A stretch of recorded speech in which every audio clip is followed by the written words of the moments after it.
Buenas tardes, proseguimos con la audiencia de juicio oral en el presente asunto 2011-00-13200, seguido a la doctora Norela Costa Tenorio como juez segundo civil de circuito de Buga por delitos de prevaricato, concusión y cohecho. Verificamos la asistencia de las partes intervinientes. En primer lugar, señor fiscal. Muy buenas tardes, honorable magistrado. Mi nombre es Germán Arias Cortés, ya con datos conocidos por la sala. Gracias, señor defensor. Buenas tardes, señores magistrados. César Augusto Londoño Ayala, me acompaña un abogado de apoyo. Muy buenas tardes, sus señorías. Álvaro Barbosa Carrascal, muchas gracias. A usted, muy amable, señor procurador. Sí, buenas tardes y cordial saludo a todos. Presente Javier Rosero Echeverría. Muchas gracias. Gracias, señor abogado de víctimas. Buenas tardes, honorables magistrados. Saludo extensivo a las demás personas. Hace presencia en representación de víctimas Harold Mauricio Lemos Vasco. Gracias, doctor. Estamos en el momento en que el señor defensor hace uso de… tiene el uso de la palabra presentando sus alegatos de cierre. En ese sentido, nuevamente se le otorga la palabra para que prosiga. Señor defensor. Gracias, señores magistrados. Continúa entonces la defensa presentando su discurso de conclusión y pasa entonces a valorar lo relacionado con la acusación jurídica por el delito de cohecho propio, contemplado en el artículo 405 del Código Penal, y concusión, que se plasma en el artículo 404 del Código de Procedimiento Penal. Y antes de hacer la respectiva referencia a los hechos y demostraciones que la Fiscalía asevera logró demostrar más allá de toda duda con relación a estos dos injustos, la defensa debe presentar una conclusión anticipada, en este caso en los siguientes términos y relacionado con relación al delito de cohecho propio. Y quiero que la sala se detenga en la tipicidad objetiva del delito de cohecho propio en un elemento normativo de la tipicidad objetiva. Ese elemento aduce al comportamiento de la ejecución de un acto contrario a los deberes oficiales, que la Fiscalía planteó como ingrediente de este tipo penal demostrado en la práctica de la prueba según la visión del Estado. La defensa había llegado ya con antelación a una conclusión probatoria relacionada con el prevaricato y se adujo por parte de la defensa que no existía ni se había configurado ninguna decisión prevaricadora en los términos en que se había establecido en la acusación. Y la defensa, llegando a esa conclusión, a ese razonamiento, señores magistrados, pues acopla esa conclusión y la encaja en el elemento normativo de la ejecución del acto contrario a los deberes oficiales que incumplió Norela Costa Tenorio según la Fiscalía, y al ser todas las decisiones ajustadas a derecho, pues este ingrediente normativo no fue demostrado por la Fiscalía, sí por la defensa, y esto deviene o hace inferir que este elemento normativo desploma la totalidad del delito de cohecho propio, porque vamos a plantear esta hipótesis: puede existir el sujeto activo, puede existir el sujeto pasivo, o sea, Norela y el INCO respectivamente. La Administración Pública de Justicia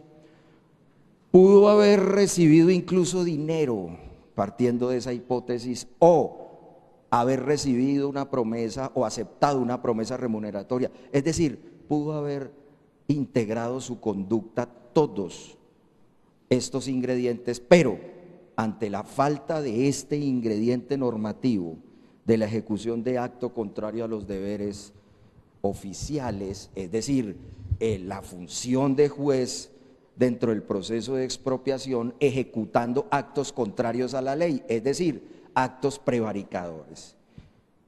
Como son conforme a derecho, se reitera, entonces este elemento hace que la tipicidad objetiva del tipo penal no se constituya y por tanto queda en este entendido el cohecho propio desvirtuado. Pero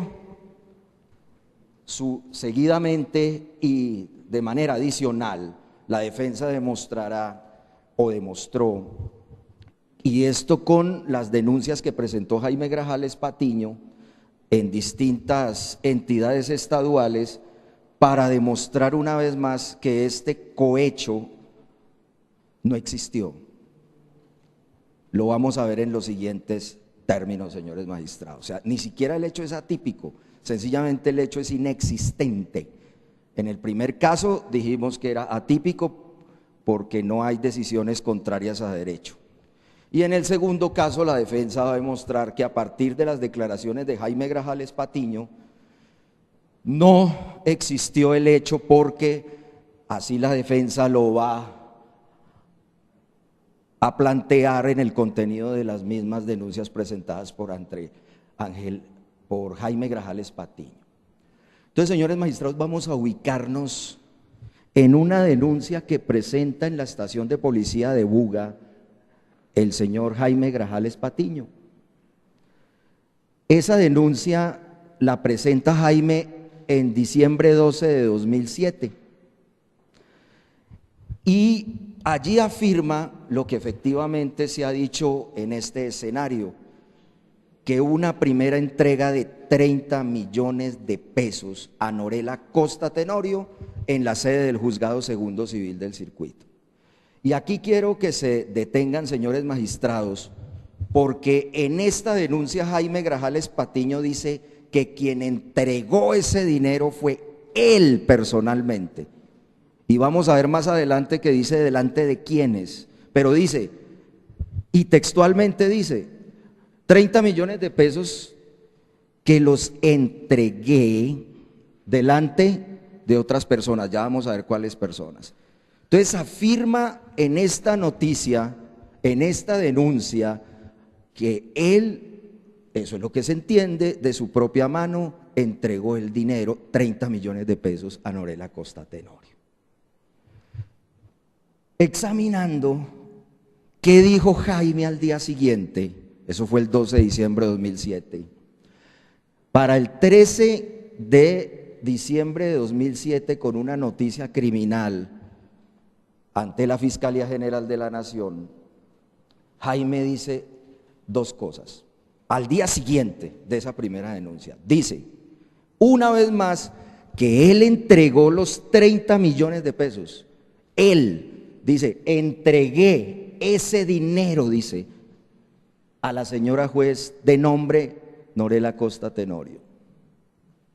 Y dice que los entregó en esa misma denuncia un 9 de septiembre del año 2007. Y verifica la defensa haciendo el estudio, señores magistrados, ¿cuándo dio 9 de septiembre en el año 2007? Y oh sorpresa, el Juzgado Segundo Civil del Circuito funcionaba para agosto del año 2007, en este caso un jueves, aquí no habría inconveniente. Quiero que tengan esta fecha en cuenta porque va a haber dos cambios más que hace este testigo con relación a esa entrega. Entonces, señores magistrados, entrega él, Jaime Grajales Patiño, 30 millones de pesos a Norela Costa Tenorio un jueves 9 de septiembre de 2007. ¿Y quién entrega? Él. Pasemos, señores magistrados, a esa misma noticia criminal, es decir, la de diciembre 13 de 2007. Y allí aparece en el primer folio, dice fecha de los hechos, y dice 9 de agosto de 2007. Ya no es un jueves, es un viernes. Y está en la misma denuncia. Y van a ver, señores magistrados, que esas inconsistencias no son aisladas, hay más inconsistencias. Entonces tenemos 30 millones que entrega Jaime a Norela un jueves, pero dice que ese mismo hecho ocurre al día siguiente, un viernes. Vamos a detenernos en la tercera declaración que hizo Jaime el 28 de enero de 2008 ante la Fiscalía General de la Nación, y es una declaración jurada. Y mire, señores magistrados, el cambio de Jaime. Dice que se entregaron a Norela Costa Tenorio la suma de 30 millones de pesos, pero ya no los entregó él. Dice que los entregó Carlos Andrés Grajales Gamba. Y dice, textualmente dice, en mi presencia cambia el sujeto de entrega. Honorables magistrados, por favor. Si Diga, señor fiscal. Si es posible que el señor defensor, pues para ubicarnos mejor, ¿a qué evidencia se está refiriendo cuando habla de las declaraciones que rindió Jaime en la Fiscalía? Es que él hace referencia a unas declaraciones en la Fiscalía, pero entonces por favor a ver si para ubicarnos, como digo, ¿a qué evidencia se refiere? Señor defensor, ¿tiene alguna observación a la petición? No, frente a eso no, señores magistrados, pero entonces me toca precisar y ubicar la evidencia, no traje la copia mía, ¿sí? Sí me dice, no sé ahorita en este momento a qué evidencia corresponden, pero fueron descubiertas, discutidas y demás. ¿Introducida? Ah, claro, doctor. No, pues claro. Fernando Marroquín Escobar. Yo completé las que usted presentó con las de Fernando. Bien. Entonces, señores magistrados, 9 de septiembre.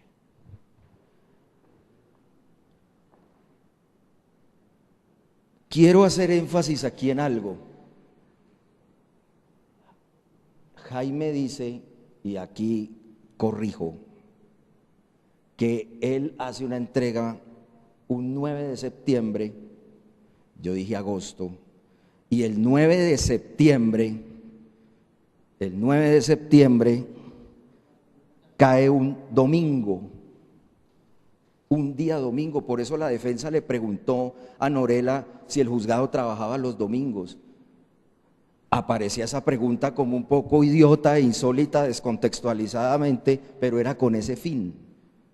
Y luego dice que esa misma entrega no la hace un domingo, sino para cerrar ese evento el 9 de agosto de 2007, y ese agosto 9 es un jueves.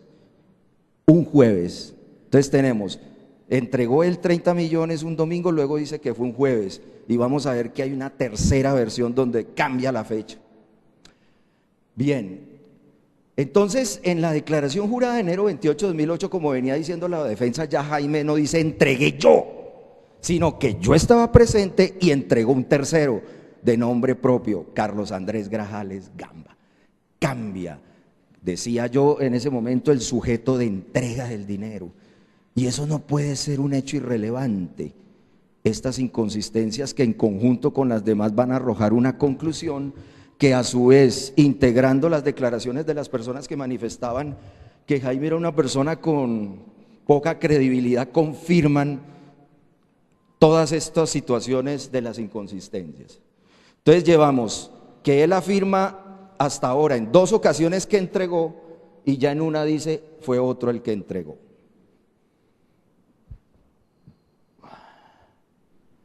Aquí mismo, en esta declaración, señores magistrados, cambia la fecha, viene la tercera fecha. Entonces retomo, la primera un domingo 9 de septiembre de 2007, la segunda un 9 de agosto de 2007, que es un jueves, y viene en la declaración jurada de enero 28 de 2008 y dice que estos fueron entregados el 10 de agosto de 2007, y dice, se los entregaron en el mismo despacho del Juzgado Segundo Civil del Circuito. Y el 10 de agosto, pues por supuesto, teniendo presente que el jueves fue el 9, el 10 de agosto es un viernes en el calendario del año 2007. Cambia Jaime en 3 ocasiones la fecha de entrega del dinero. Además, una en un domingo.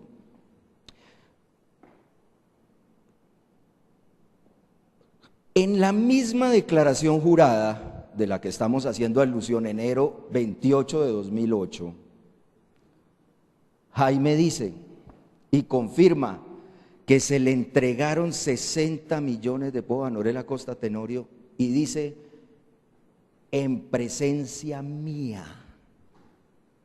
Llevamos 2 veces, entrega él directamente, y van 2 en que un tercero entrega.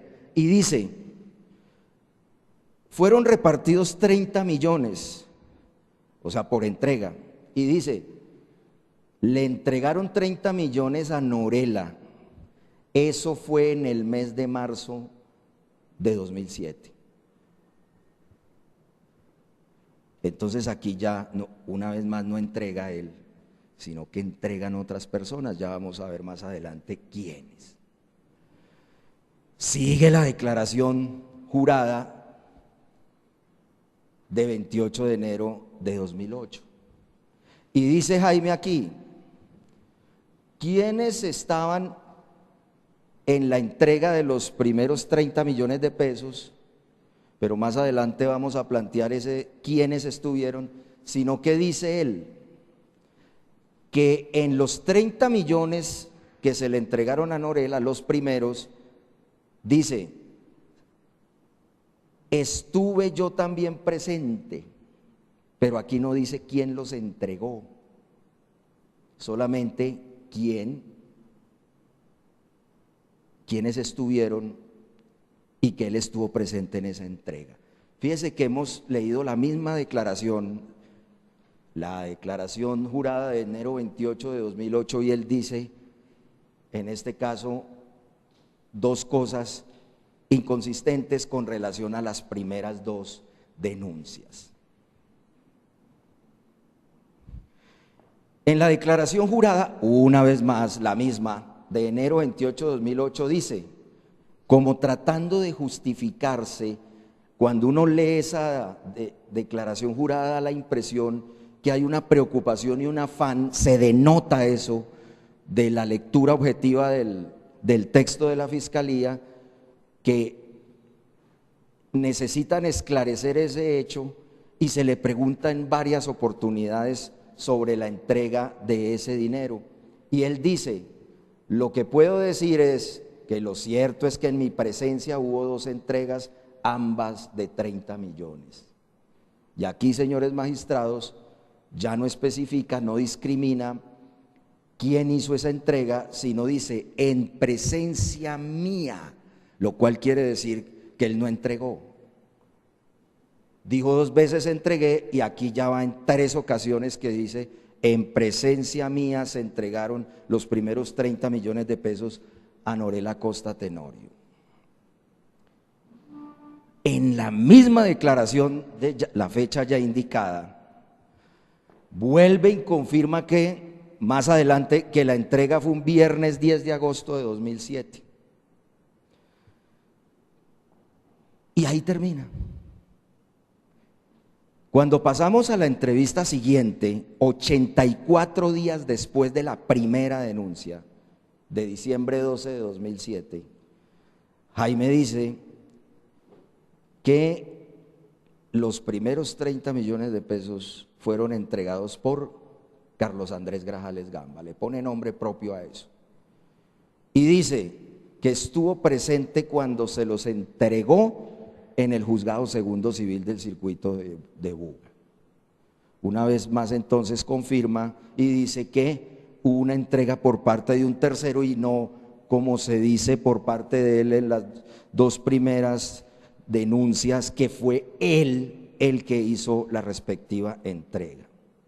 En esa misma entrevista de marzo 7 de 2008, en algún momento dice que de esos 30 millones, él prestó esos 30 millones para la primera entrega, dice él. Dice, se los di a Carlos Andrés. Y dice, eran 30 para Norela, que es el hecho relevante aquí en estos párrafos. Entonces dice, además quiero decir, de 60 millones que le di a Andrés, dice textualmente, dice, eran 30 para Norela y otros 30 para pagar un perito. ¿Uno qué podría visualizar allí? Ya no dice ni especifica en mi presencia, ya no dice yo entregué, sino que comienza una serie de dispersión fáctica cuando narra en las distintas denuncias y entrevistas lo que él trata de decir, señores magistrados. Pero aquí hay algo que quiero que tengan en cuenta, y fue por esa razón que la defensa le preguntó al fiscal Amariles, al doctor Fernando Amariles Valverde, que fue quien tomó la declaración jurada, ¿por qué razón no le pedía a Jaime la descripción física de Norela Costa Tenorio? No porque él supiera si Jaime era un mentiroso, no, seguramente no lo sabía, pero es de lo más elemental, sobre todo un fiscal de Cali. Decir, ¿cómo es esa juez? Ese juzgado, ¿dónde se ubica? Y es importante haber establecido eso, y por eso la defensa preguntó si eso había sido objeto de pregunta, y el fiscal contestó que no, no se puede decir sin más que por haber dicho un nombre propio y el cargo, la investidura que cumple, se sienta ya la premisa en una entrevista que efectivamente es la Norela Costa Tenorio de la que estamos hablando. Y ya más adelante vamos a ver por qué, señores magistrados. Bien, entonces aquí ya da un contexto distinto a los dos que se han manejado. Él entregó en presencia de otros, luego él estuvo presente, otros entregaron, otro entregó, y ahora se los di para que se los diera Norela. Muy bien. Viene ahora, ¿qué personas estuvieron en esa primera entrega? El estudio anterior hizo alusión a quién entregó el dinero y cuándo. Punto. Esta interrogante va a decir quién entregó el dinero a la doctora Norela, o mejor, quiénes estuvieron cuando se hizo esa entrega. Y vamos a ubicarnos en la denuncia de la estación de policía de Buga, otra vez, de diciembre 12 de 2007. Y él allí, en esa denuncia, habla que hizo acto de presencia Carlos Andrés Grajales Gamba, Jairo Grajales Ospina, la abogada María Isabel Becerra Tascón, Norela Costa Tenorio y el hijo de Carlos Andrés de nombre Jaimito Grajales, que fue el joven Jaime Grajales Cajiao que declaró en este juicio. Quiero detenerme aquí, señores magistrados. De estas personas que estuvieron presentes, según Jaime, aparece un nombre, María Isabel Becerra Tascón. Según Jaime, allí aparece como testigo directo de esa entrega. La defensa presentó los testigos de descargo para entender que el hecho no existió y lo probó de esa manera. La fiscalía busca que se le dé credibilidad al contenido de estas denuncias.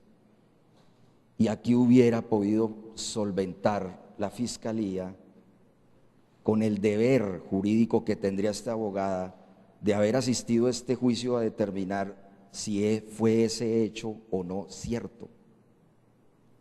Como testigo de cargo, esto hubiera podido determinar y además darle aceptabilidad a toda esta prueba de referencia, porque como lo demostrará en su valoración más adelante la defensa, el cohecho y la concusión solamente tiene prueba de referencia, única y exclusivamente, los hechos taxativamente establecidos en la acusación. Y si están con fundamento en solo prueba de referencia, pues ni el cohecho ni la concusión pueden fundamentarse únicamente en prueba de referencia. Y eso daría al traste con ese cohecho y esa concusión, lo cual significa que la solución jurídica en este caso sería la absolución. Pero bueno, no era mi carga de la prueba, sino la de la fiscalía. Entonces, aquí habla de esas personas. Y quiero hacer énfasis en algo. Dice, y el hijo de Carlos Andrés, de nombre Jaimito. Dice la fiscalía que este joven no va a poder tener un recuerdo de lo que en ese entonces, ¿no?, había firmado su tío, Jaimito, Jaime. Pero la fiscalía no contrainterrogó a ese joven para desvirtuar si se acordaba o no en el año 2007 de este hecho. La defensa le preguntó, señores magistrados, si se acordaba del hecho y dijo que sí. Es más, para confirmarle al tribunal la buena memoria de este muchacho, le preguntó la defensa si a esa tierna edad que tenía en el año 2007, hoy teniendo 19 años, corremos al 2007, 12, tendría aproximadamente 8 años, como lo afirma la fiscalía, 7, 8 años. Cuando yo defendí al papá, él lo dijo aquí, no estoy inventando absolutamente ninguna afirmación probatoria, yo leí esas denuncias para la defensa del papá, Carlos Andrés Grajales Gamba, y yo hablé con ese niño. Esa defensa yo la tomé en el año 2010, o sea, 3 años después de haber sucedido este evento. Y le pregunté, por eso él hizo alusión en este juicio que habló con un abogado, y le pregunté yo, ¿cuál abogado? El de mi papá. ¿Quién era el abogado de su papá en esa época? Y estamos hablando del año 2010, 11, y me dice, usted, ¿qué habló conmigo? Señores magistrados, aquí lo comentó él sobre este tema. Ese niño para esa época efectivamente confirma que él en ningún momento, junto con su tío Jaime, su papá Carlos Andrés, su tío Jairo Grajales y otras personas hubieran ido hasta allá, o hubiera al menos ingresado al Palacio de Justicia. Además, teniendo esto presente, los menores de edad, para este año ya, Código de la Infancia y de la Adolescencia estaba vigente y está prohibido el ingreso de menores de edad al Palacio de Justicia. Y les voy a decir por qué al Palacio de Justicia. Porque para esa época de 2007, el juzgado quedaba aquí, en el Palacio de Justicia, y no hoy, como queda evidente que queda fuera de las instalaciones del Palacio. Entonces aquí hay inconsistencias. Jaime no estuvo, Jaime, el hijo de Carlos Andrés, y así no le creyéramos a Jaime, el hijo de Carlos Andrés, pues yo no veo por qué debe presumirse que sí entró cuando estaba prohibido para el año 2007 el ingreso de menores a los, incluso antes, pero vamos a tomar ese referente del Código de la Infancia y de la Adolescencia, a los edificios donde se administra justicia. Vean de esa sola afirmación, señores magistrados, la valoración en sana crítica de lo que extrae la denuncia de esa fecha. Al día siguiente, en la noticia criminal de diciembre 13 de 2007, Jaime vuelve y menciona a las mismas personas que se mencionaron anteriormente. O sea, allí podría haber una coincidencia sin duda sobre esa situación. En la declaración jurada de enero 28 de 2008, señores magistrados, o sea, la tercera manifestación de Jaime, poniendo en conocimiento de la autoridad hechos de corrupción. Y aquí menciona Jaime Grajales Patiño a todas las personas que mencionó anteriormente, excepto a una, a Jairo Grajales Patiño. Ya su memoria, al día siguiente, señores magistrados, estoy hablando del día siguiente, excluye a su hermano Jairo Grajales Patiño. ¿Cómo olvidar ese detalle si es su hermano? si estuvo supuestamente presente en la entrega de esos 30 millones de pesos.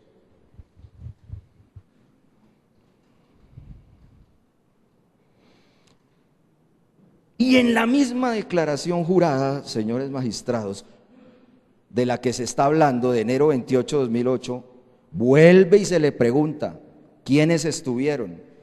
Y por segunda vez, señores magistrados, obvia a Jairo Grajales Ospina, por segunda vez. Entonces hay que contrastar esto, quiénes estuvieron verdaderamente.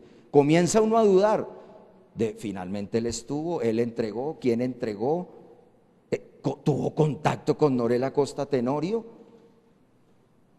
Bien. Pasamos, señores magistrados, a la segunda entrega, porque fueron dos en la acusación presentada por la Fiscalía,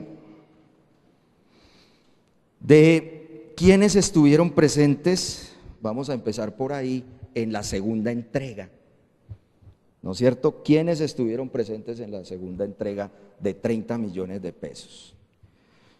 Y dice él, declaración jurada de enero 28 de 2008, dice que estuvieron Carlos Andrés, y miren esta particularidad, lo dice textualmente Jaime, dice Ángel Jaime Grajales Santa, o sea el papá, y dice, quien con su enfermedad podrá recordar, señores magistrados. Y la Fiscalía manifestó que cuál era esa enfermedad, incluso Alberto Grajales, eso quedó probado, incluso Amanda Zúñiga Lozano, que la enfermedad era de Alzheimer. Y miren lo que hace Jaime, incluye al papá que tiene esa enfermedad para justificar que alguien más, aparte de Carlos Andrés y él, Jaime Grajales Patiño, estuvo presente, su papá enfermo, pero que podrá recordar, dice, para justificar la segunda entrega, porque en la segunda entrega, dice él ahí, estuvieron Norela, Jaime Grajales Patiño, Carlos Andrés Grajales y el papá. Bien, en la entrevista de marzo 7 de 2008, o sea, un mes y 9 días después, Jaime confirma una vez más que estuvieron los tres, entre esos su padre. Luego, en la noticia criminal, nos vamos a devolver, de diciembre 13 de 2007, él afirma que esa segunda entrega de 30 millones se realizó delante de él y que uno de sus hermanos, en este caso Jairo Grajales Ospina, esperó con una plata en el parque aquí en la ciudad de Buga en un carro. Entonces él dice que entraron al juzgado, dice Carlos Andrés y él, dice en esta noticia criminal de diciembre 13 de 2007. Y dice que delante de él se entregó ese dinero. Saca al papá ya aquí, señores magistrados. Saca a su padre Ángel Jaime Grajales Santa, donde había aparecido en las denuncias anteriores como presente en la segunda entrega de los 30 millones de pesos.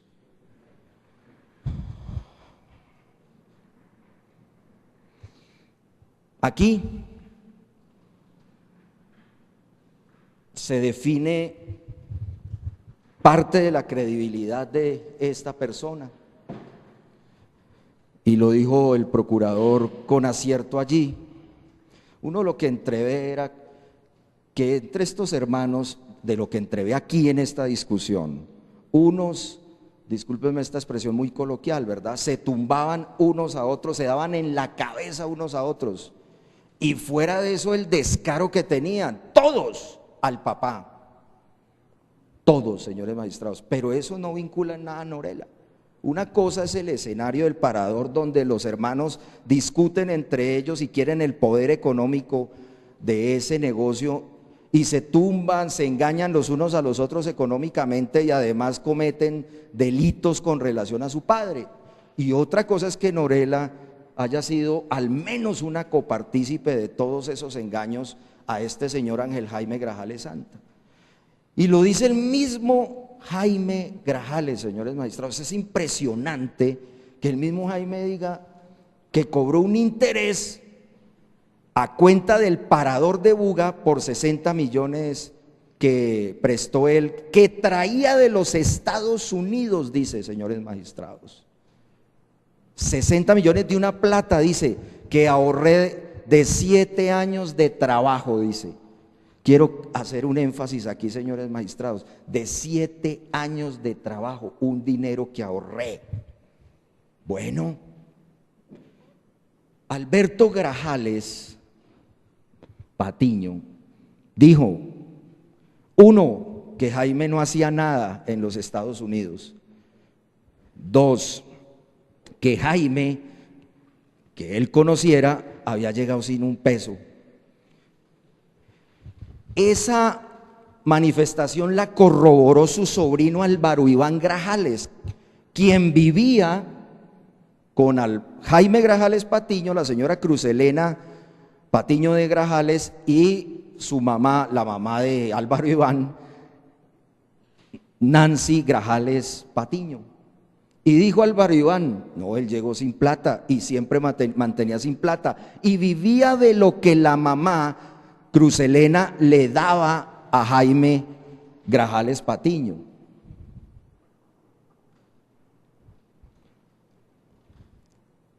Entonces, eso contrasta con ese dinero que él trajo.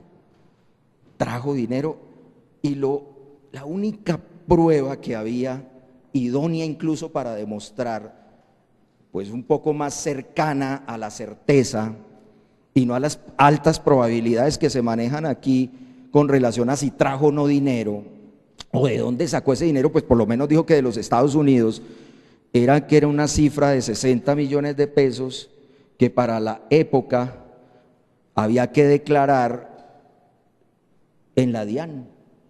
Él llega, Jaime, de los Estados Unidos el 5 de marzo de 2007. ¿Y por qué es ese dato? Porque hay un documento que aportó la Fiscalía al proceso, a este proceso, en el que aparecen las horas de ingreso y de salida de Jaime Grajales Patiño, y allí aparece la fecha de ingreso. Sobre 60 millones al menos, dice una plata ahorrada, él no dice cuánto, pero partamos de los 60 millones de pesos.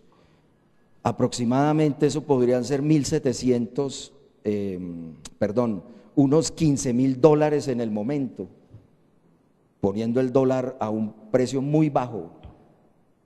Y eso tenía que declararse, siempre se tiene que declarar cuando uno entra al país con $10.000. Con más de $10.000. Y siempre, bueno, eso hubiera sido interesante y no quedó demostrado allí. Entonces, una vez más, su propio hermano no dice, por supuesto que esté mintiendo, eso no lo dice Alberto, pero nos da información objetiva que dice, no, él se vino para acá, no estaba haciendo nada, no tenía nada. Y yo, bueno, vaya, mire a ver en el parador, a ver cómo resolvemos todos esos temas que están pasando allá, con Carlos Andrés y Jairo. Entonces, viene el punto en el que él, sobre esa plata que dice que trajo, cobra unos intereses. Sobre 60 millones cobraba 3 millones de pesos al mes, que durante solo 3 meses le pagaron. Porque dice Jaime que Carlos Andrés le hizo firmar un documento al papá para que no le pagaran más esos intereses. Y comienza el conflicto que ya venía amarrado, atado entre Carlos Andrés y Jaime Grajales Patiño. Y dice él que esos 60 millones los prestó, que se los iban a pagar con el 5% de la plata que saliera de la indemnización de la expropiación del INCO.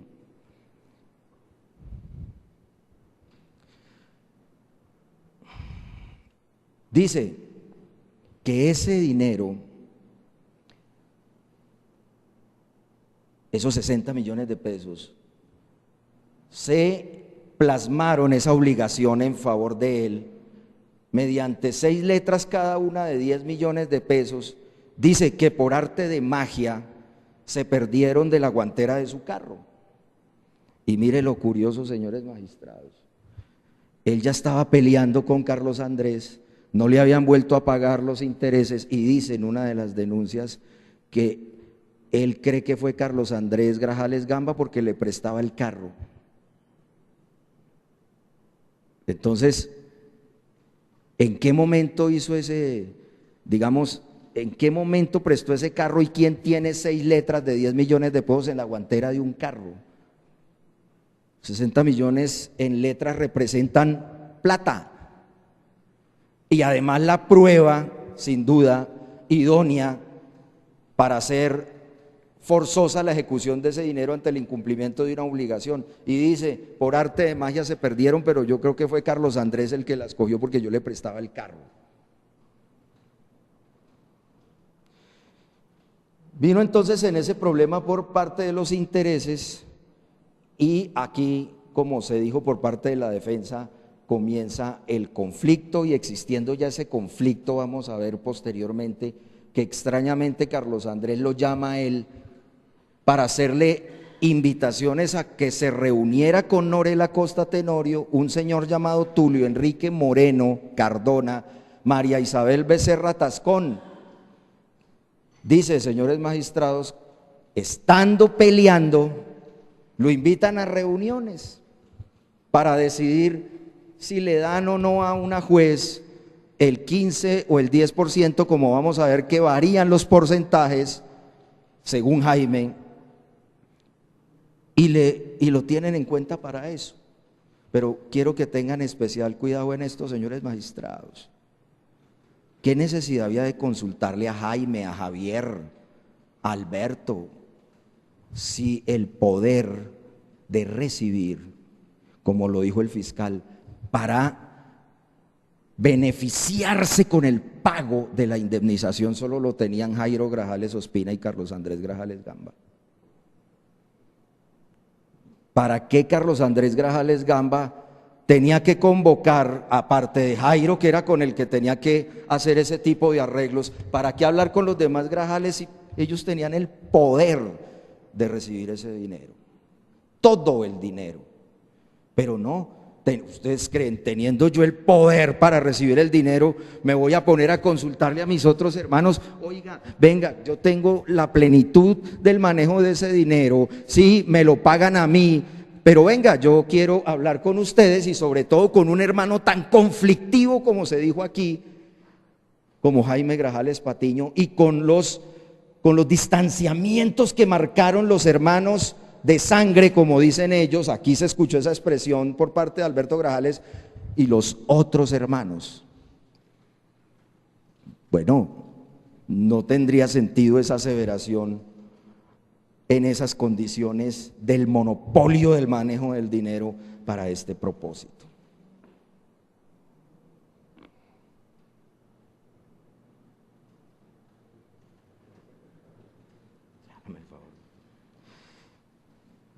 Una vez más aparece, señores magistrados, en la noticia criminal de diciembre 13 de 2007, aquí nos devolvemos,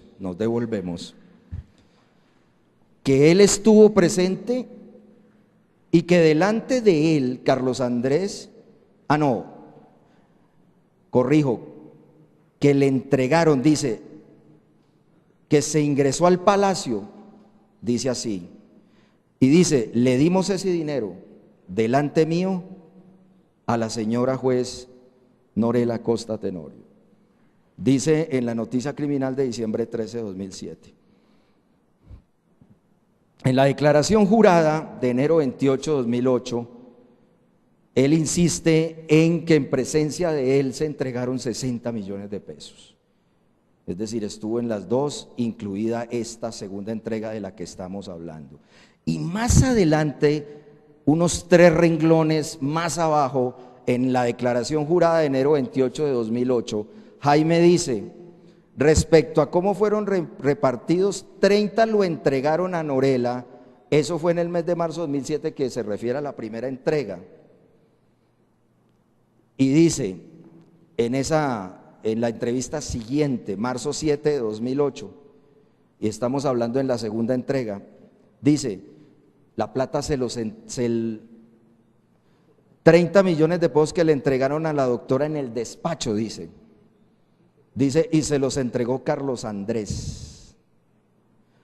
Y dice, pero estuve presente cuando se los entregó, manifiesta aquí el señor Jaime Grajales. Esto lo voy a obviar. Vamos a detenernos con las mismas denuncias, declaración jurada y la entrevista en el tema de la reunión en Ginebra Valle, señores magistrados. Y aquí Jaime manifiesta en la denuncia de la estación de policía de Buga de diciembre 12 de 2007 lo siguiente. Lo voy a leer textual, es muy corto. Dice, para el mes de octubre, el día viernes 12, en el municipio de Ginebra Valle, en el restaurante El Viejo Juancho, se llevó a cabo una reunión con el señor Carlos Andrés Grajales Gamba, Jairo Grajales Ospina, Tulio Moreno, Norela Costa Tenorio, Andrea Gil y la señora Jessica a las 2:30 o 1 de la tarde. Dice, después de este almuerzo, dice, Jairo se vino en el carro de la magistrada Norela Costa Tenorio. Y dice, y los señores Carlos y Tulio se fueron para cierta parte. Cuando uno lee estos renglones de esa primera denuncia, lo que se entrevé de la lectura, y quiero que esto lo tengan en cuenta, señores magistrados, es que Jaime dice aquí que él estuvo en esa reunión. Y esto contrasta con lo que va a decir en la noticia criminal del día siguiente, diciembre 13 de 2007, donde comenta lo mismo y dice que Carlos Andrés Grajales le comentó saliendo de una diligencia de conciliación, saliendo Jaime y saliendo Carlos Andrés, diciéndole, estando enemistados, le dice, voy para una reunión con Norela Costa Tenorio, Tulio Enrique Moreno Cardona, Jessica y yo no sé quién más. Nos vemos.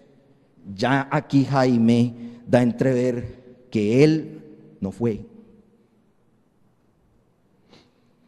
Y en la declaración jurada, la tercera que rinde, de enero 28 de 2008, ya aquí confirma que no estuvo.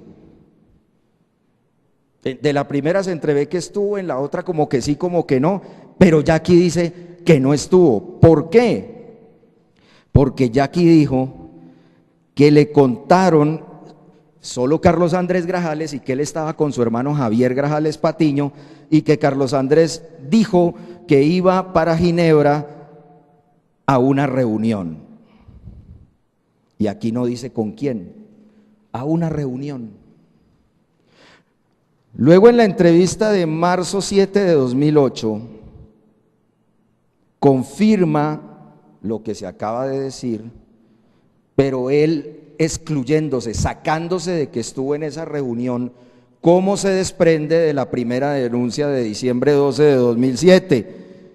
Y una vez más dice, Andrés me dijo que tenía un almuerzo en Ginebra para hablar del negocio del parador con la juez, Tulio Moreno y Jairo. Y dice, y yo me fui para la casa con mi hermano Javier a almorzar. Eso en cuanto a ese hecho, señores magistrados, que sin duda es relevante para efectos de determinar si ese hecho existió o no. ¿Cómo creer si estuvo o no estuvo? Dice que Carlos Andrés le dijo, pero había una enemistad. Yo no le voy a decir a una persona con la que no tengo una relación directa o afectiva o estoy distanciado por algún enojo, ¿para dónde voy y con quién me voy a ver? Y acuérdese, señores magistrados, el monopolio del parador de Buga y la Fiscalía misma lo planteó aquí, hasta el proceso civil lo tenía Carlos Andrés Grajales, dijo, el poder para recibir la totalidad de la indemnización junto con Jairo Grajales. En esas mismas denuncias a las que se ha hecho alusión con los otros temas, vamos ahora a ubicarnos en la reunión de la cabaña 16 en el Parador de Buga. Y miren, señores magistrados, lo que Jaime Grajales Patiño comenta en la denuncia de diciembre 12 de 2007, o sea, la primera vez que él pone en conocimiento los hechos presuntamente delictivos de corrupción entre sus hermanos y una juez. Y en uno de esos apartes, y quiero que se detengan aquí, dice que habían definido ya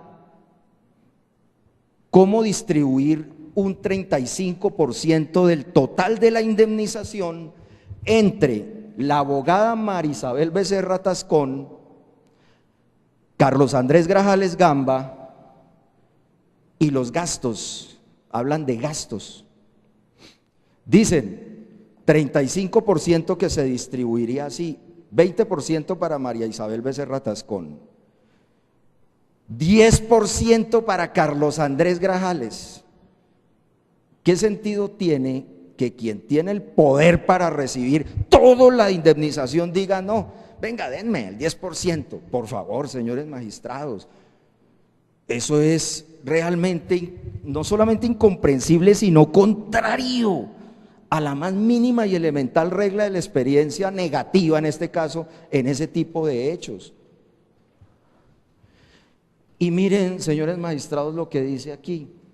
Carlos Andrés me llamó a mí, eso fue un 12 de octubre del año 2007, ya no le pagaban intereses, dice, me llamó a mí urgente para una reunión en la cabaña 16 del Parador. Y aquí hay algo que me llama la atención, lo llama a él, y está en Colombia Javier Grajales Patiño. Luego es que Jaime dice que en la reunión estuvo también su hermano Javier Grajales Patiño. Y dice aquí en este diciembre 12 de 2007, estaban ya reunidos Norela, el difunto, hoy difunto Tulio Enrique Moreno Cardona, María Isabel Becerra Tascón y Jairo Grajales Ospina. Bueno, y Carlos Andrés Grajales, Jaime y Javier Grajales Patiño. Y dice, señores magistrados, en esta primera ocasión, miren, dice, Carlos Andrés y Tulio Moreno, Carlos Andrés y Tulio Moreno, Carlos Andrés y Tulio Moreno fueron tan atrevidos y tan osados, dice, que pidieron un 15% más de más plata, y dice, para los peritos. En ese escenario, 15% para peritos. Al día siguiente, señores magistrados, solo había pasado un día, ya no denuncia ante la estación de policía de Buga, sino ante la Fiscalía General de la Nación. Al día siguiente, diciembre 13 de 2007, y cambia. Y mire lo que dice, señores magistrados, dice, quien tomó la vocería fue Norela, Tulio y Andrés, incluye a Norela. ¿Cómo perder uno la memoria de quien toma la iniciativa en una reunión, sobre todo para robar a los papás? Dice en la primera Carlos Andrés y Tulio, y luego incluye a Norela Costa Tenorio. Y hasta aquí, señores magistrados, la indemnización se va repartiendo entre toda esta gente en un 35% más 15% que pidieron. Eso da 50%. O sea, ya querían la mitad de la indemnización. De los 16.000 millones, mal contados, 8.000 millones de pesos.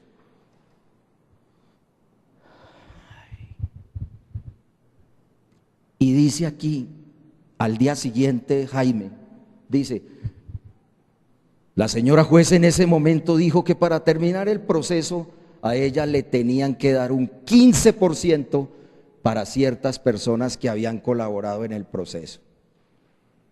Bueno, aquí hay una coincidencia, 15% para peritos, pero ya él dice 15% que dijo la juez, no específicamente para peritos, sino para ciertas personas que colaboraron en el proceso. Y viene la declaración jurada de enero 28 de 2008. Y una vez pone a Norela a hablar, Jaime, y dice que Norela dijo, hay que pagar una plata de un 10% a la gente que ha ayudado en este proceso.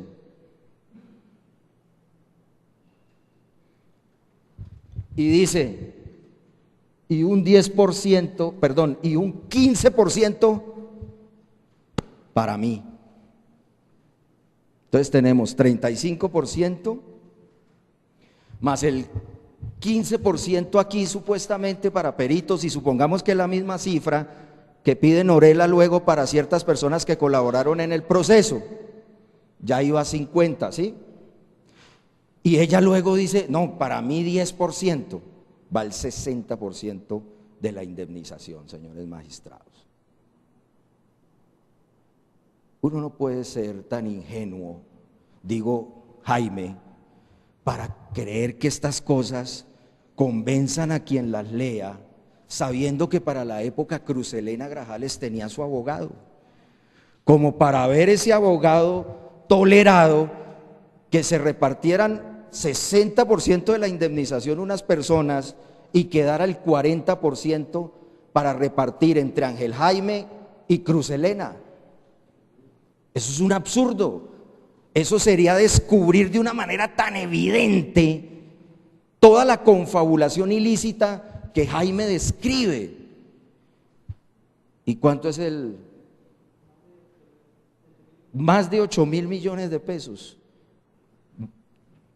Señores magistrados, lo que quedaba para repartir entre Cruz y Ángel Jaime eran por ahí 6.000 millones de pesos mal contados.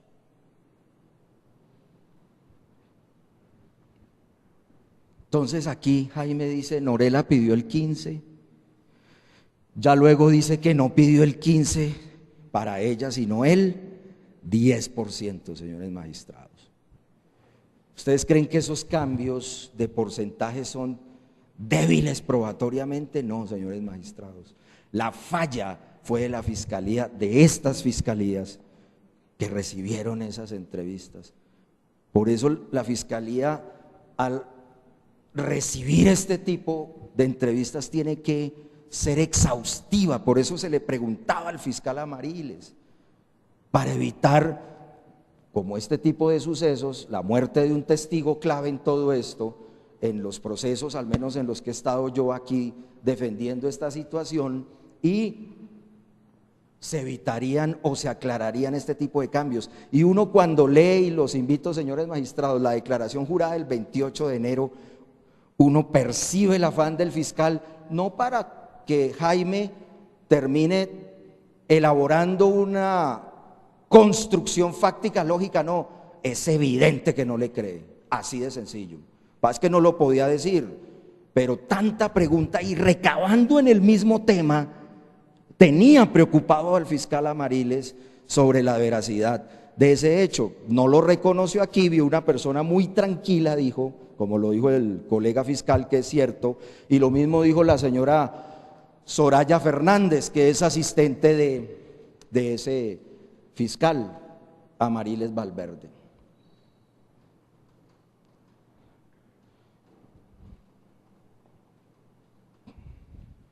Dice Jaime Grajales en el escrito enviado al doctor Mario Iguarán, del que la fiscalía ha hablado, que él asistió a la cabaña 16 con el hermano Javier Grajales, hermano de sangre, que estaba de visita, y dice, fuimos con el señor José Dolores Hernández, el cual no entró en la cabaña sino que esperó en recepción, punto. Lástima que aquí no se hubiera explotado ese hecho en su momento para determinar, al menos, y lo estoy hablando por la fiscalía, con exactitud esta persona dónde estaba. Aquí dice recepción y él dijo que estaba en el restaurante.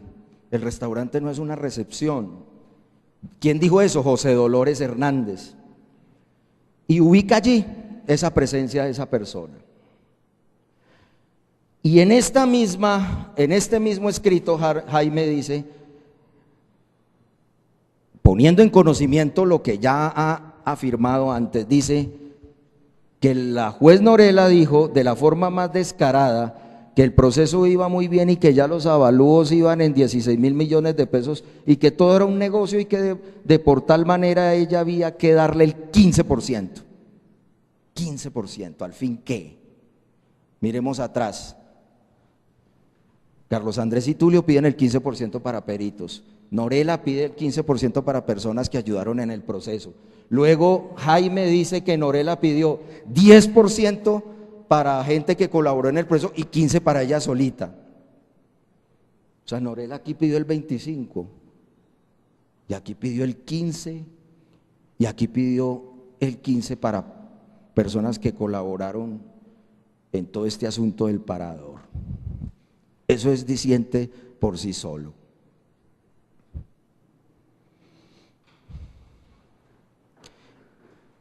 Y quiero, señores magistrados, que se ubiquen en la declaración jurada, una vez más, ay Dios, de enero 28 de 2008. Y le preguntan la fiscalía en esa declaración jurada: señor Grajales, ¿usted en cuántas oportunidades ha visto a Norela? Dijo 3 o 4 veces. ¿Dónde? Y dice en el juzgado segundo civil del circuito de Buga, cuando iba con mi madre a preguntar por el proceso. Y dice, y me extrañaba que la doctora dijera que mi papá estaba bien, que él no estaba enfermo. Y dice Jaime, ¿será que la doctora Norela también es médico que dice que mi papá no está enfermo? Mire los contrastes.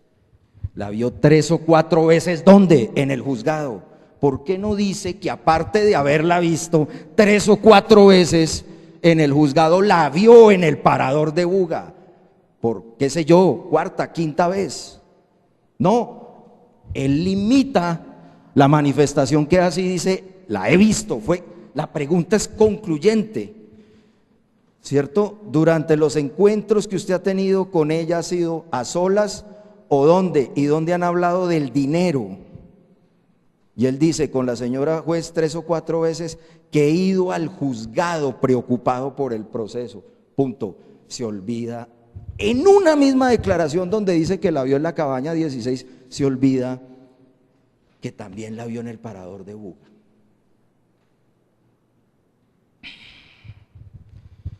Y termina Jaime con unos temas en los que manifiesta que él no sabía que estaba obrando ilícitamente, señores magistrados. Y allí el procurador acertó en ese punto. Dice, él como que denuncia preocupado porque de pronto podía haberse involucrado. Y da estos saltos lingüísticos. Dice, no sabía hasta qué punto estaba involucrado. Dice en esa declaración jurada del 28 de enero de 2008. Dice, yo pensaba que eso era legal, dar plata para esas pericias y demás.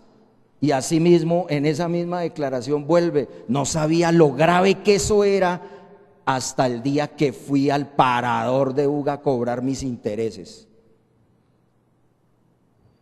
Esa es la lectura que hay que darle a esas denuncias, a esa noticia criminal, al escrito ante el fiscal general de la Nación de la época, Mari Guarán, y la declaración jurada, señores magistrados. Claro, el hecho axial fue el que planteó la fiscalía, sin duda, pero es que más allá del hecho axial hay que determinar si lo que dijo esta persona fue consistente o no. Y termina en este punto la defensa con evidencia de contraste y confirmación frente a lo que dijo Jaime Grajales Patiño en esta prueba de referencia. Y vamos a detenernos en el señor José Dolores Hernández Vanegas, señores magistrados, testigo de la Fiscalía.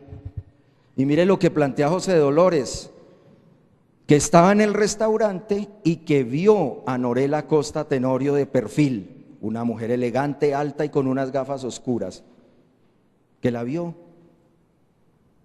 Bueno, ella estaba supuestamente en la cabaña 16 reunida. Él no dijo que pasó por el lado de él en el restaurante, digo José Dolores, o que la vio muy cerca.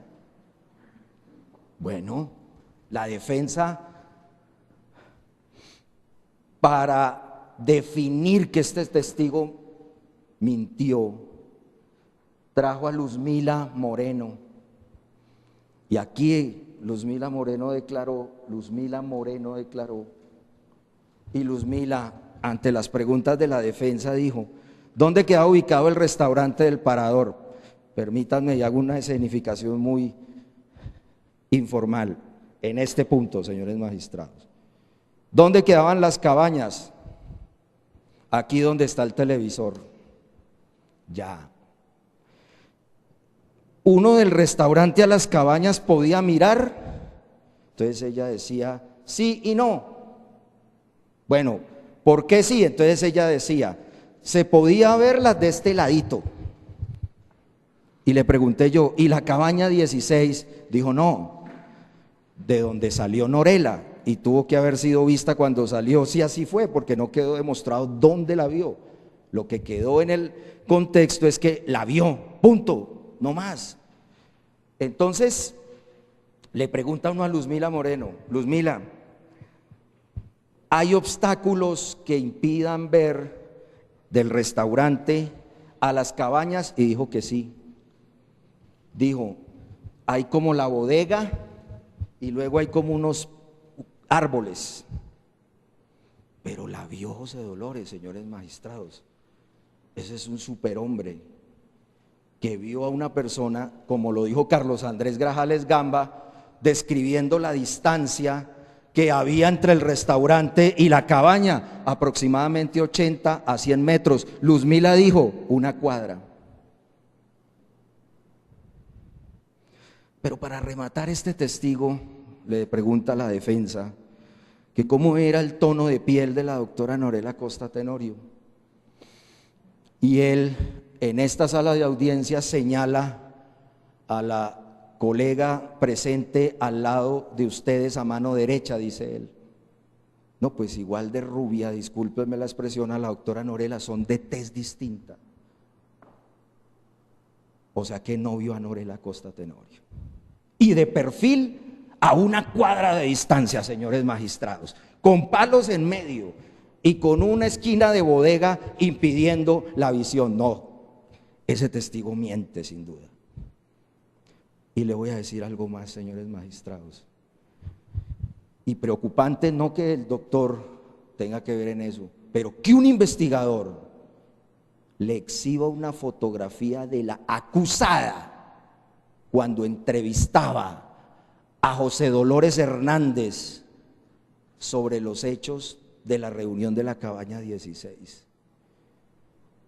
Cuando se descubrieron las entrevistas y leí las de José Dolores, en ninguna de dos o tres aparecía que el investigador Luis Eduardo Garzón López le hubiera exhibido una fotografía de Norela Acosta Tenorio a José Dolores Hernández. Pero Dios es grande. José Dolores dijo, a mí me entrevistó un doctor Eduardo, y en algún momento de la entrevista el doctor Eduardo me mostró una foto de la doctora Norela. ¿Cómo así?, le preguntó la defensa. Un momento, José Dolores, el hecho de esa exhibición de la fotografía de Norela aparece plasmado por escrito en una de sus entrevistas. Él mismo contestó que no. El investigador Luis Eduardo Garzón López realizó una labor aquí improcedente, señores magistrados. Quería No hay la menor duda de eso y por eso no registró ese hecho en la entrevista que José Dolores reconociera a Norela. Y eso fue un hecho que se escondió por él. Yo no voy a decir por la fiscalía, por él. Y aquí lo dijo José Dolores, ese hecho salió a flote en el juicio. La verdad a mí me impresionó bastante, porque por supuesto eso ya contamina anticipadamente cualquier reconocimiento, incluso indiscutible, supongamos, que fuera de este testigo con Norela Costa Tenorio, porque eso es una práctica sugestiva en el proceso de investigación. Y ese reconocimiento tiene una técnica. Artículo 252 del Código de Procedimiento Penal, 252 y siguientes.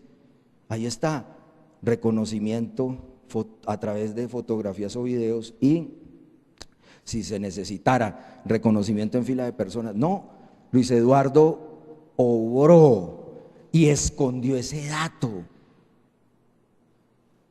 Entonces ahí es donde él dice, vi una fotografía donde la doctora estaba como acabadita, como monita, se veía demacrada.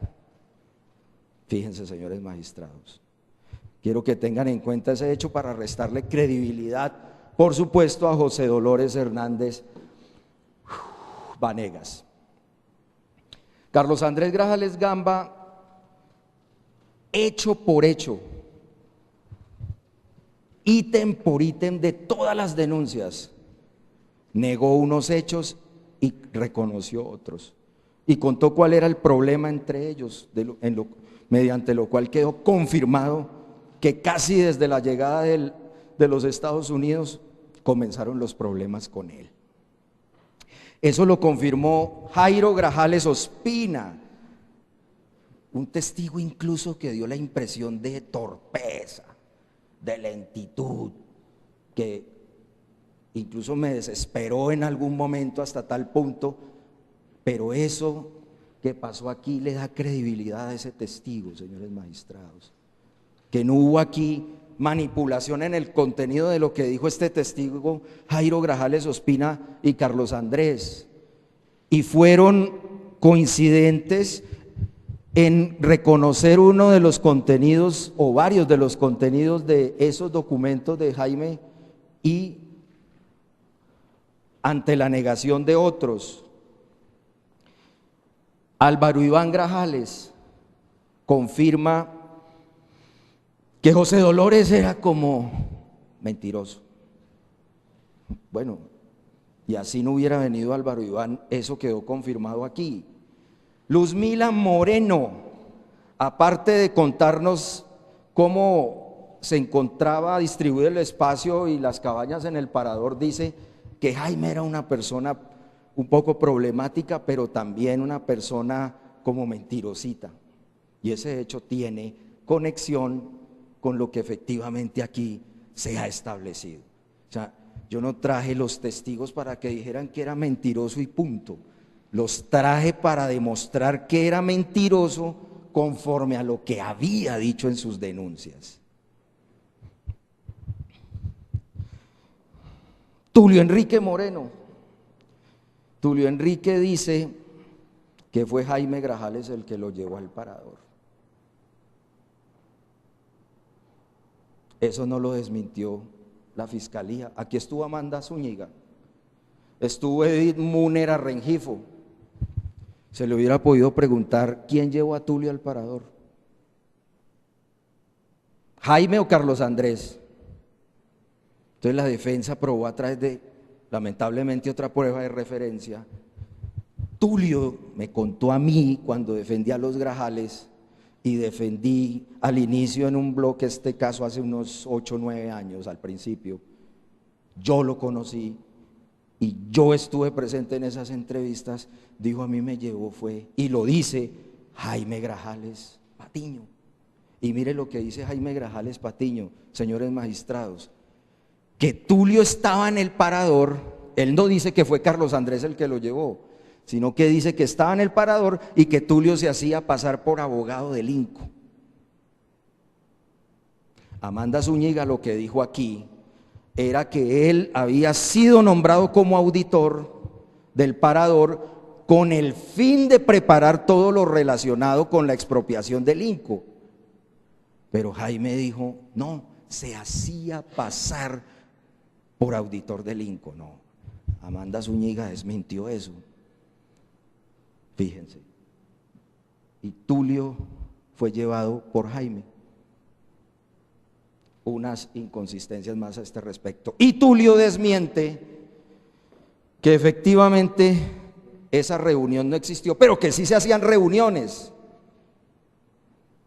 Bueno, la fiscalía aquí, a través de la prueba de referencia, no demostró que efectivamente eso se hubiera dado.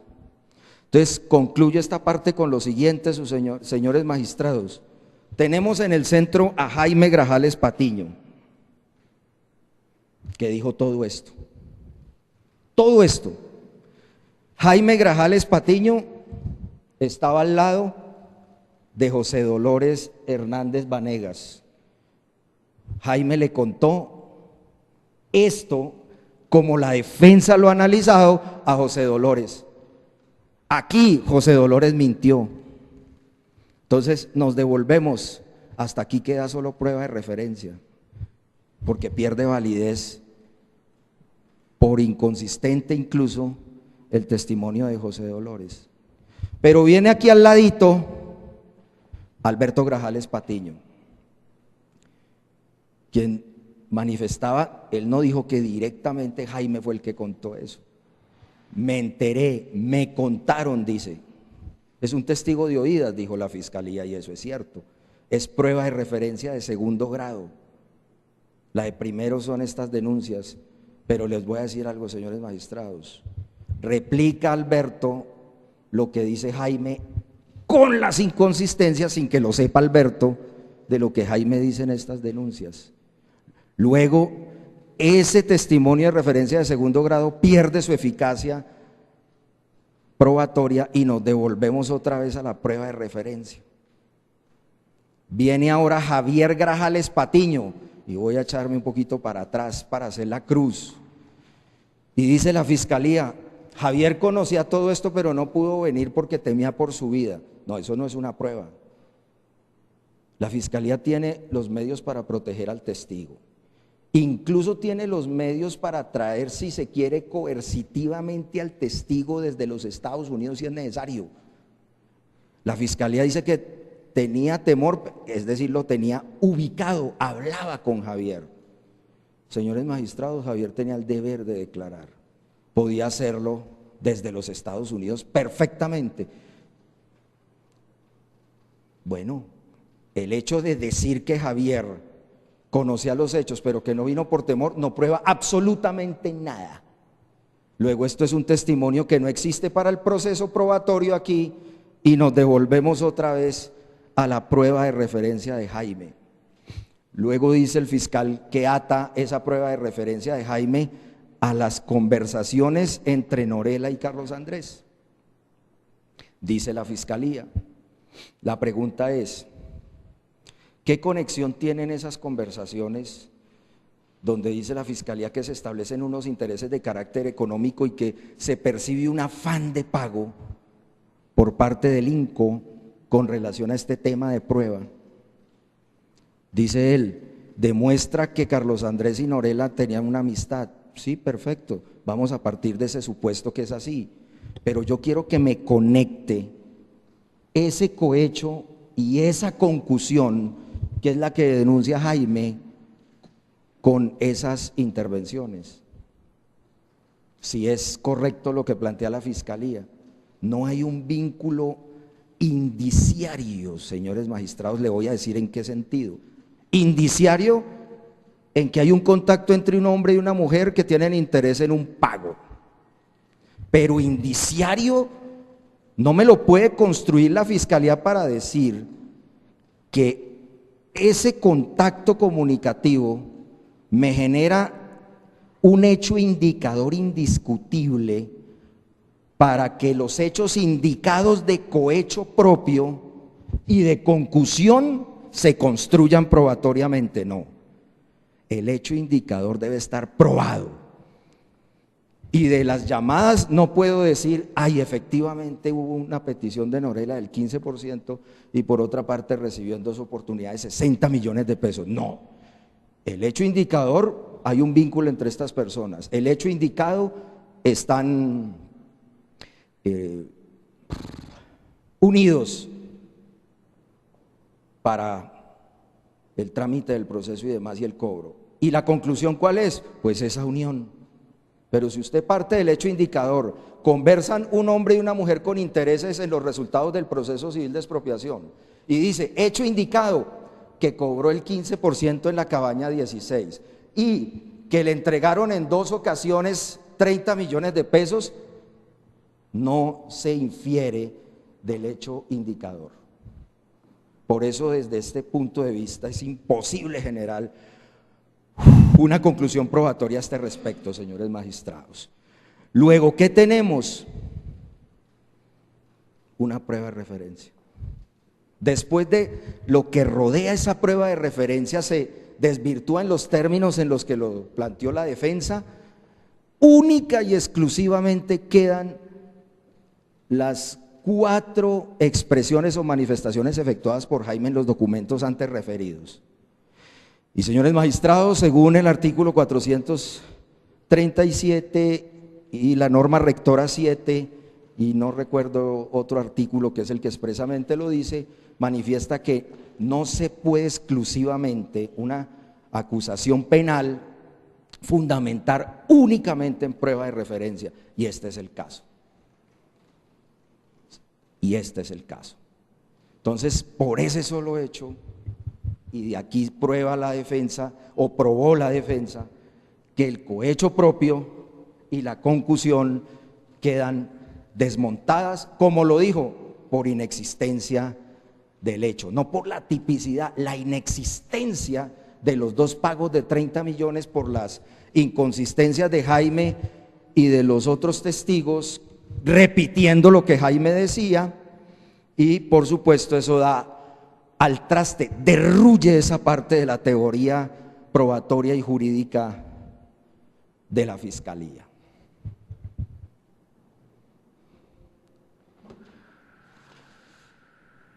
Bien, rápidamente ya la defensa va a aludir, señores magistrados, a las interceptaciones de comunicaciones.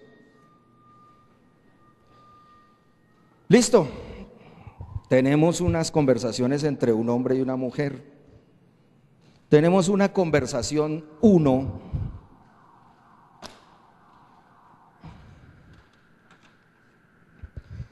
que, según la Fiscalía, determina que se hizo una llamada del 315-795-8556, móvil de Carlos Andrés Grajales Gamba, dice la Fiscalía. Y el destinatario de la llamada 315-403-1482, móvil de Norela Costa Tenorio, planteó la Fiscalía. Y hay una primera llamada que se intercepta para el 21 de septiembre de 2010, en la que se realiza o adelanta una conversación cuya materia es fundamentalmente la siguiente: que un fiscal se presentó ante el despacho, preguntó por el proceso, iba a radicar un memorial para pedir unas copias sobre el proceso. Se le informa al interlocutor de voz masculina que ese fiscal no generaba como confianza, que tuviera cuidado, ¿no es cierto? Le dice la voz femenina al interlocutor de voz masculina, y fundamentalmente termina ahí el tema de prueba del contenido de esa conversación. La conversación dentro del CD de interceptaciones telefónicas se identifica con el número de audio 025 3611. Bueno, miremos aisladamente el contenido. ¿Qué se extrae de allí?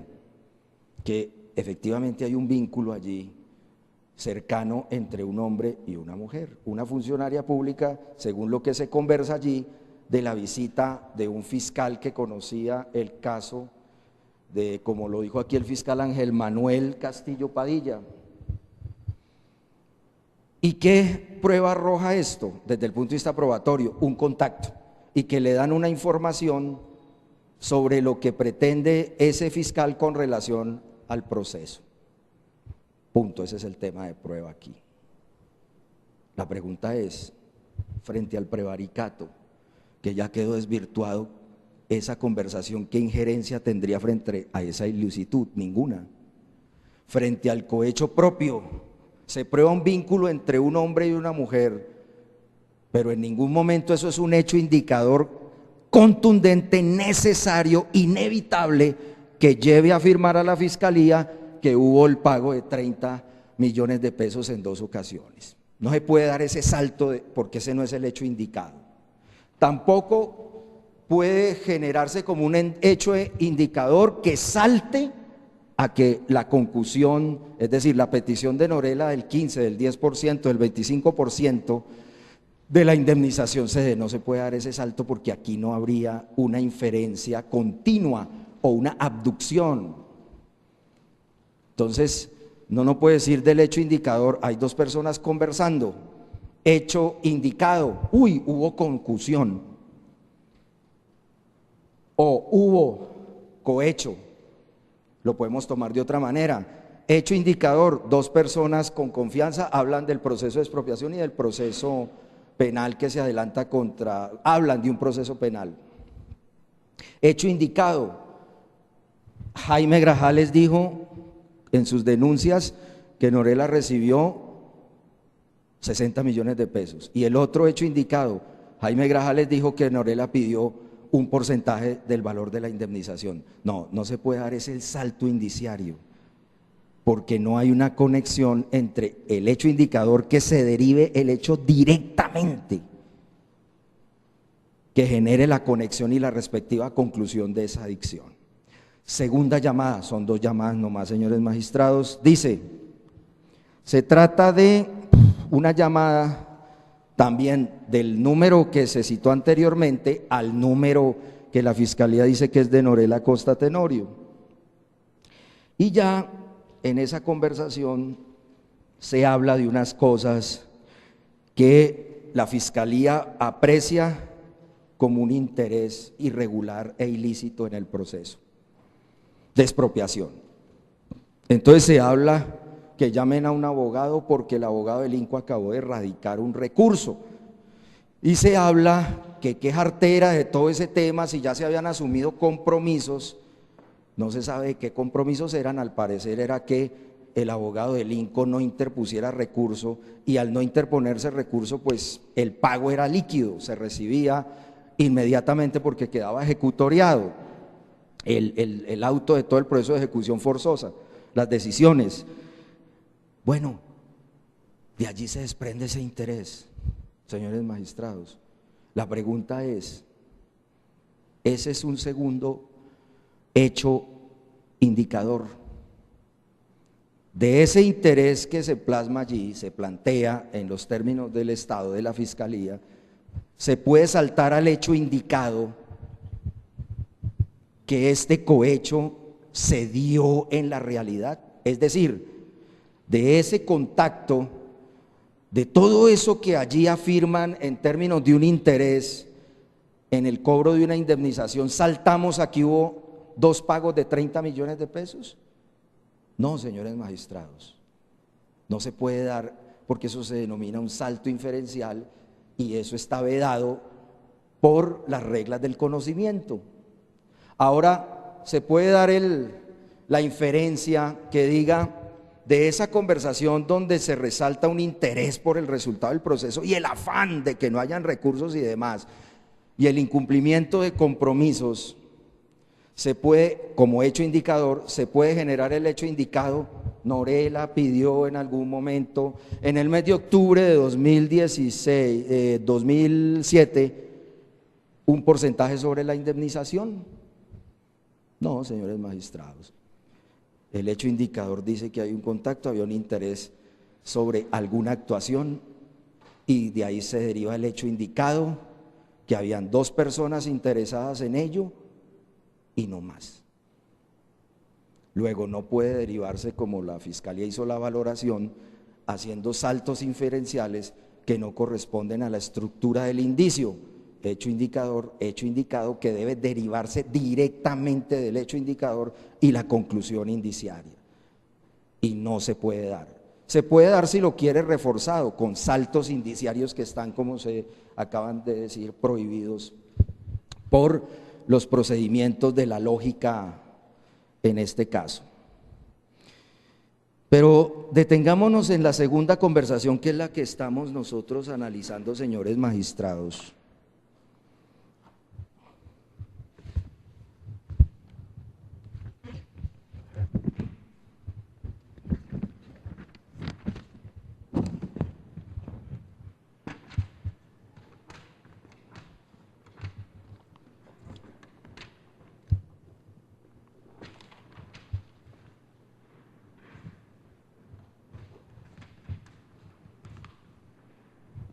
Y vamos a detenernos en la transliteración de comunicaciones que hiciera el testigo de la Fiscalía, Ángel Miro López Pérez.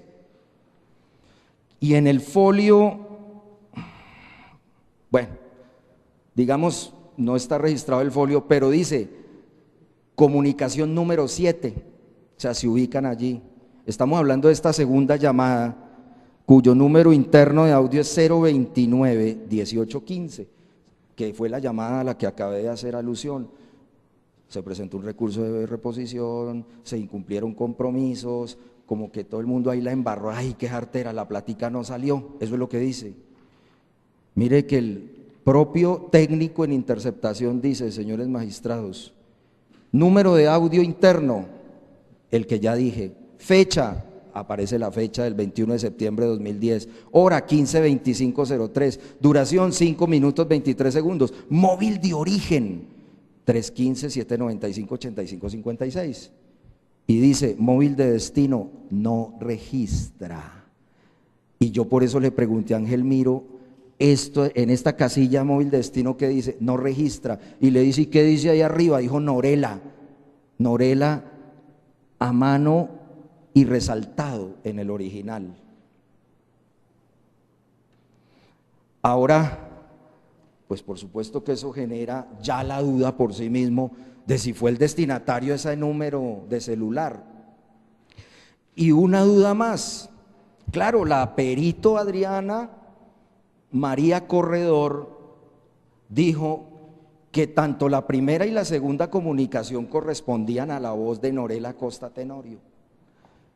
Pero, señores magistrados, perdió validez ese dictamen pericial por una razón.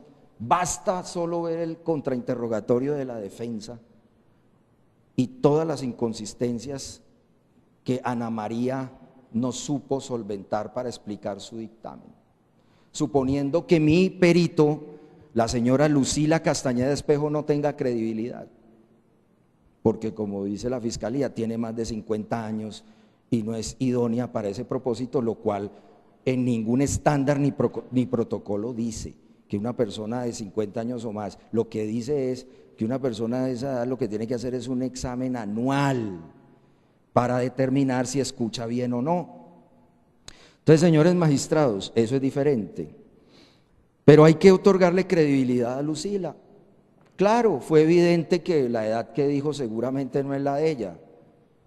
Además dijo que el computador que utilizó lo había comprado después de que hizo el examen y fue con el que hizo todo el manejo del estudio de la pericia de Adriana María Corredor.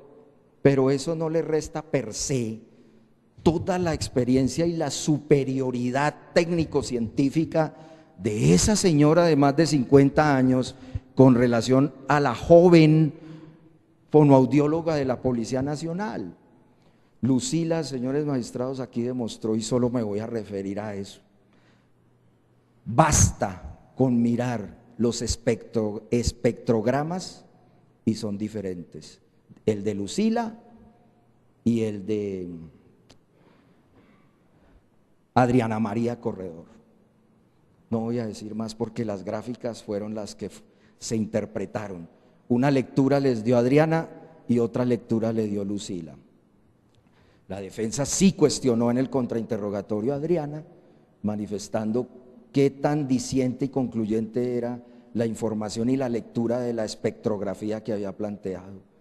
Y lo hizo en relación con sonogramas. Y miren, señores magistrados, basta mirar en internet como criterio auxiliar de interpretación artículos sobre acústica forense para desmentir a Adriana Corredor que estos exámenes tienen una efectividad del 90% o más. Hoy, la ciencia en esta disciplina de la acústica forense dice que tiene una credibilidad de la mitad de ese porcentaje. Y otro punto, en investigación criminal se trabaja en este tipo de pruebas con muestras impares. Adriana trabajó 2 manifestaciones de la primera conversación y 2 de la segunda. En todo caso, hay 2 conclusiones contrapuestas. Claro que en sana crítica hay que elegir una, o ¿por qué no? Ninguna. La juventud con su inexperiencia se equivocó y la adultez mayor con su pretenciosidad, quitándose la edad, también se equivocó. Entonces, no darle credibilidad a ninguno, pero hay que elegir uno y sin duda basta comparar la pericia de Lucila con la pericia de Adriana y sin duda la defensa desde el punto de vista técnico-científico fue superior.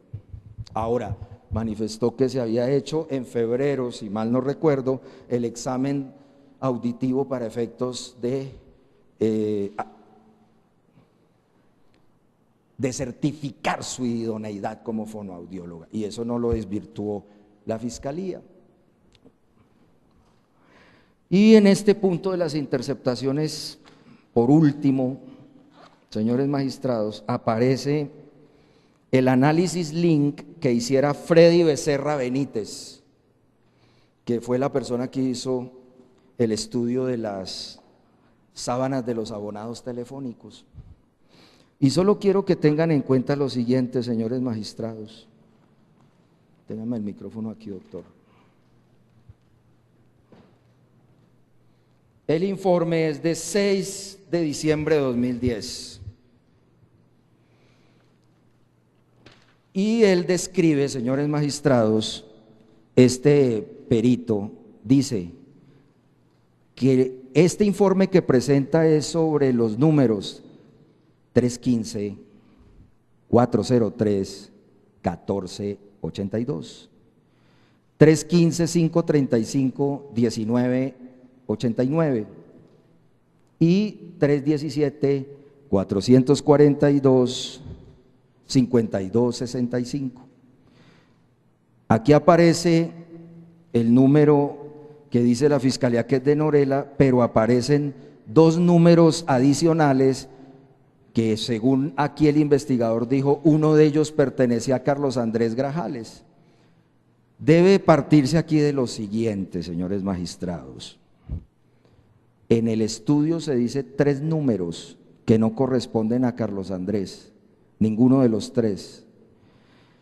Y le pregunté a este experto, ¿usted anexó la totalidad de los registros de las llamadas entrantes y salientes de los que usted extrajo esta lista?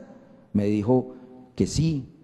Le pregunté que dónde estaba, que no estaba, que lo había entregado en un CD, dijo.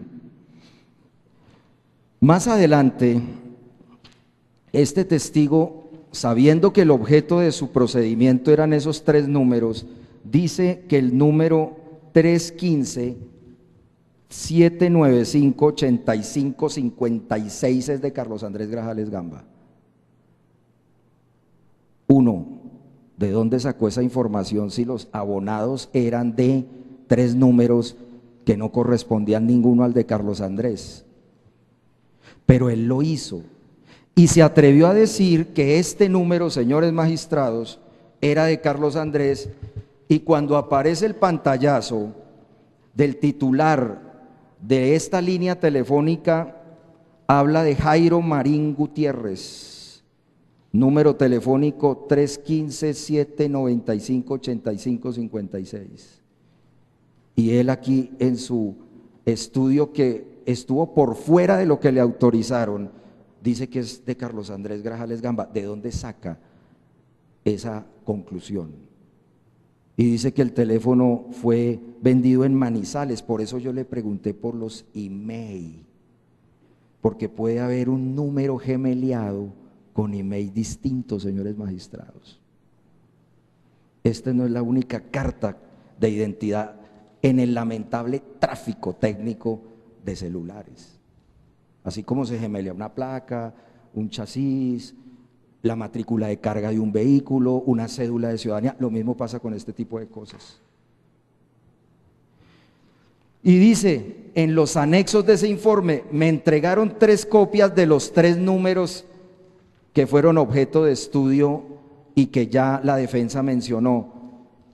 Y aparece un cuarto pantallazo que no correspondía a este estudio y que aparece con este número que acabé de mencionar, comprado en la ciudad de Manizales. Entonces, ¿qué tiene que ver este señor Jairo Marín y sus llamadas o las llamadas del que haya utilizado este teléfono con esto? Y termina la defensa con este punto aquí. Dice la fiscalía, y me llamó realmente la atención ese punto, ¿por qué insiste tanto en las búsquedas selectivas con base de datos? De pronto el doctor no lo sabe. Y me puse a examinar, señores magistrados, en el decurso de todo este proceso. Yo, pero ¿por qué, verdad? No tiene sentido, confío en que efectivamente las búsquedas se hicieron correctamente. Y anexó como evidencia 62, 63, evidencia 64, 65 y 66, las búsquedas selectivas en base de datos. Y señores magistrados, las fechas de esas búsquedas selectivas no corresponden, que fueron posteriores, no corresponden a las fechas en que se extrajo esta información, que fue en diciembre 6 de 2010. Y aquí aparecen, desde el 24 de noviembre de 2010, unas búsquedas selectivas, y cuando mira uno cuidadosamente, no corresponde a los datos que allí se establecieron, a los abonados.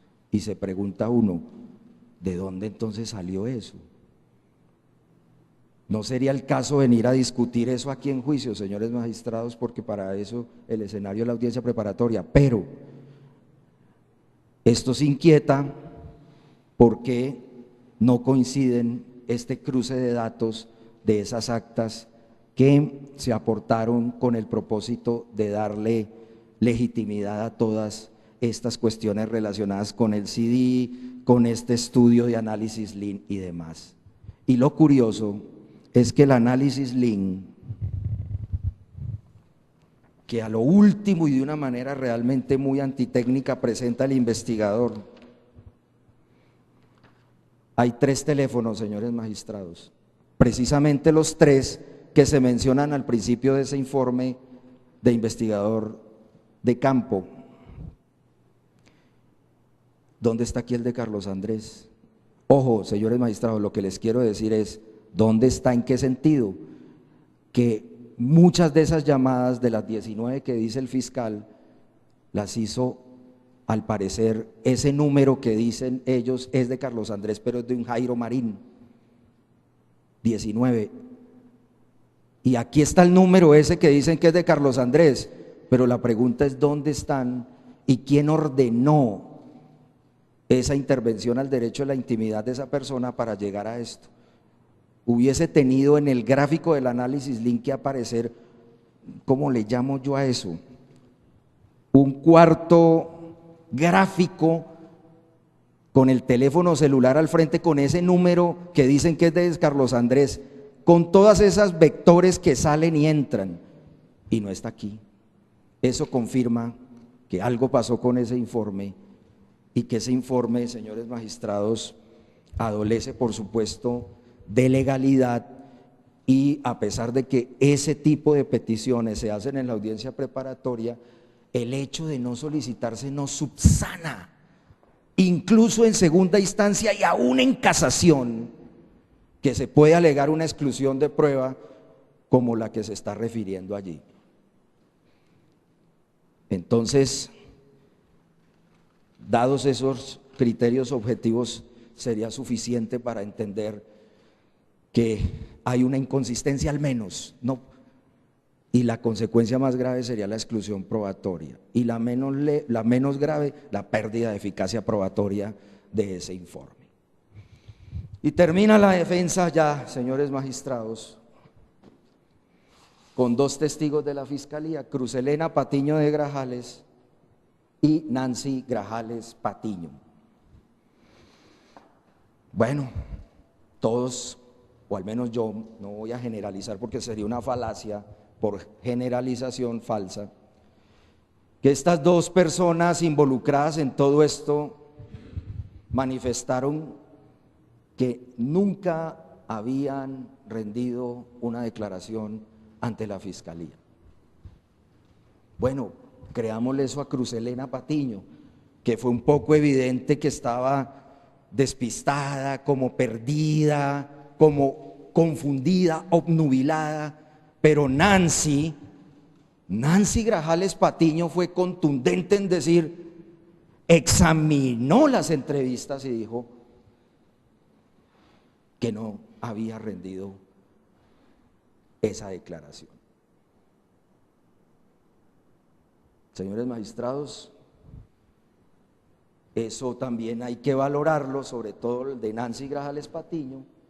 Fue muy evidente, como dije, lo de la señora Cruzelena a ese respecto, con ese propósito. Y la Fiscalía dijo que Nancy sentía temor, la nombró en algún momento por todo esto que estaba sucediendo, pero pues eso no quedó demostrado, como para haber demostrado que temía tanto que negó lo que llegó a manifestar antes de este juicio a través de entrevistas, y eso no quedó demostrado. Algo pasó ahí, no sé qué pasaría, pero al parecer ellas mismas niegan que no es la firma, que nunca dijeron eso y que nunca fueron a ninguna sede de la Fiscalía.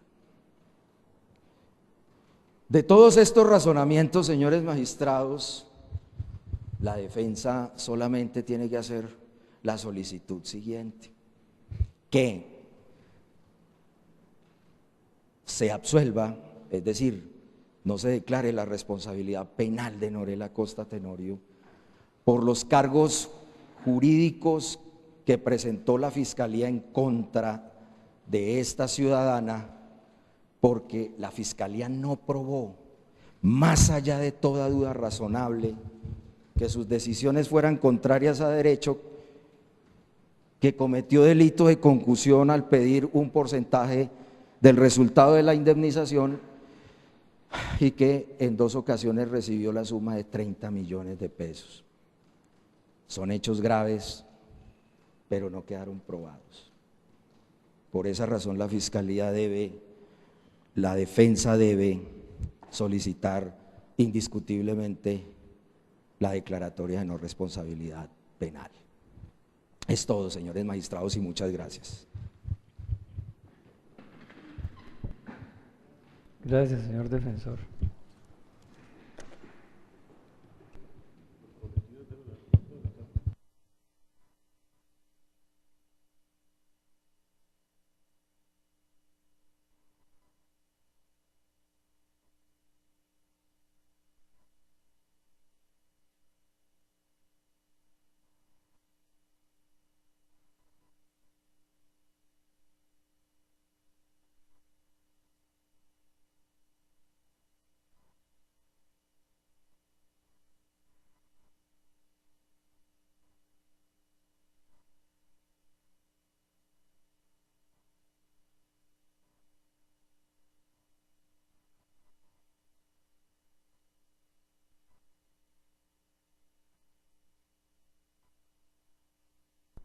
El tribunal le pregunta al señor fiscal si, conforme al artículo 443 del Código de Procedimiento Penal, va a hacer controversia de lo expuesto, los argumentos expuestos por el señor defensor. Sí, honorable magistrado, la Fiscalía opta por hacer uso de la réplica frente a lo manifestado por el señor defensor. Proceda, señor fiscal. Quisiera pedirle un espacio de tiempo, si es corto, a efectos de poderme reunir con el señor representante de la víctima y con el señor procurador. Pues obviamente la Fiscalía, en primer lugar, como debe también acoger o escuchar a la víctima para efectos de esta situación, considera necesario reunirme en un espacio de tiempo para poder tener este intercambio de ideas y proceder a la réplica.